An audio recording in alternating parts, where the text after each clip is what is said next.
You say, I truly found myself through losing my husband, and it took me on a spiritual path and finding a life of love instead of fear.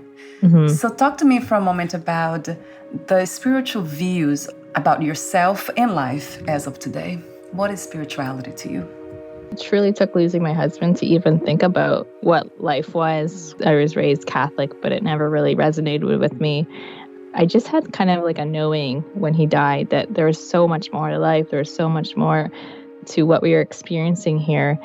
And I did dive into some spirituality books, and it's what brought me so much comfort. It brought me answers to that life is just one big lesson, and we can embrace that, or we can just fall victim to what life is giving us. And as humans, we want answers. And that was one of my biggest things. I wanted answers as to why us? Why did this happen to our family?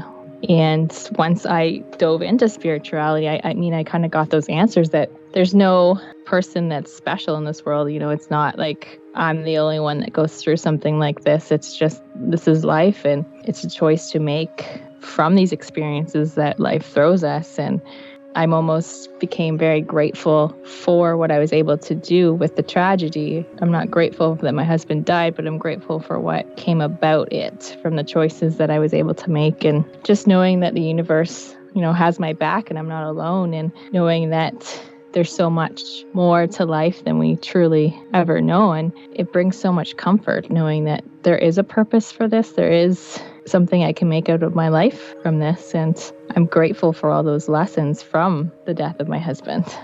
One of your Facebook posts, you say grief seems to be one of the hardest things to talk about for most people. Why is that?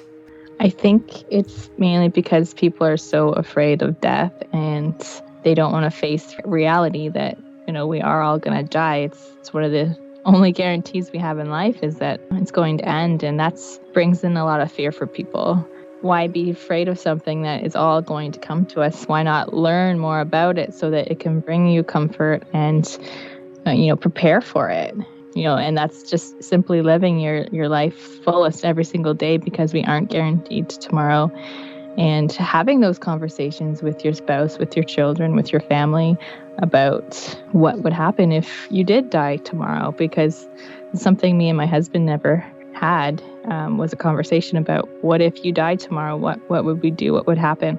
You can never completely prepare for losing a loved one, but you can have those conversations that can bring in a lot of comfort. And our society is so avoidant with it. And I know I felt so alienated once my husband died, because it reminded people of what can happen. And I learned that was not a reflection of me, it was a reflection of them and how they felt about death. But it's truly unfortunate that so many people are just so uncomfortable with it that they can't even talk about it or see someone whose life has been altered because of it. I love your message, though, and I love how you talk about and you making the subject of grief and death kind of very light and very, I have to say, beautiful, because I see beauty in the way you deliver the message, you communicate the message.